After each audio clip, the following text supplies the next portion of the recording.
ওই জাহান্নাম বারবার ডাক দিয়ে বলবে, আল্লাহ, জাহান্নামীগুলো আমার বুকে ফাটিয়ে দাও। ওগো আল্লাহ, আমি ক্ষুধার্ত,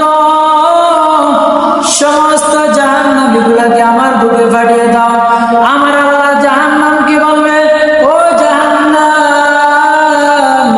একটু চুপ থাকো, একটু অপেক্ষা করো, আমি কিয়ামতের মাঠের সমস্ত হিসাবগুলা নেওয়ার পরে সমস্ত জাহান্নামীগুলোকে তোমাকে দিয়ে দেব।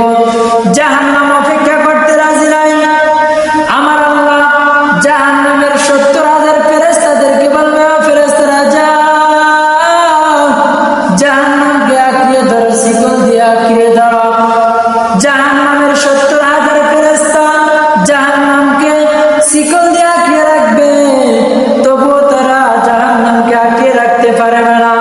আল্লাহকে রাখতে বলবো, আমাদের দ্বারা সম্ভব না, আমরা জাহান্নামকে শিকল দিয়ে আঁকড়িয়ে ধরে রাখলাম, কিন্তু আমরা জাহান্নামকে ধরে রাখতে পারতেছি না। আমার আল্লাহ ডাক দেয়া বলবে, ও জাহান্নাম, আর একটু ধৈর্য ধরো। জাহান্নাম ধৈর্য ধরতে রাজি নাই। আমার আল্লাহ কুদরতি হাতের দ্বারা সামান্য কিছু পানি যখন জাহান্নামের দিকে ছিটে মারবে, সাথে সাথে জাহান্নাম চুপ হয়ে যাবে। তখন জাহান্নামের 70,000 ফেরেশতা আল্লাহকে ডাকতে বলবো, আল্লাহ, আমরা জাহান্নামের 70,000 ফেরেশতা জাহান্নামকে আঁকড়িয়ে ধরলাম, কিন্তু আঁকড়িয়ে ধরে রাখতে পারলাম না। আর আপনি সামান্য কিছু পানির দ্বারা জাহান্নামকে কিভাবে আঁকড়িয়ে ধরলেন? এটা কিসের পানি আল্লাহ? এটা কি জমজমের পানি, নাকি আবহায়াতের পানি, নাকি দুনিয়ার কোনো পানি? আমার আল্লাহ জাহান্নামের ফেরেশতাদেরকে ডাক দিয়ে বলবে, ও ফেরেশতারা শোনো, এটা জমজমের পানিও না, এটা আবহায়াতের পানিও না, এটা দুনিয়ার কোনো পানিও না,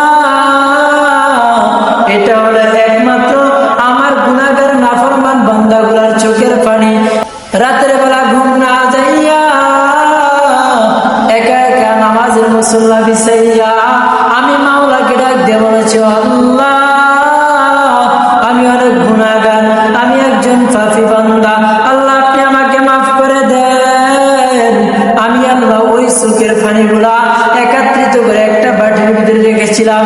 আজকে যখন জাহান্নাম বারবার ছুটে চলে আসতেছে, আমি আল্লাহ ওই গুনাহগার নাফরমান বান্দার চোখের পানি যখন জাহান্নামের দিকে মারলাম, সাথে সাথে জাহান্নাম চুপ হয়ে গেল।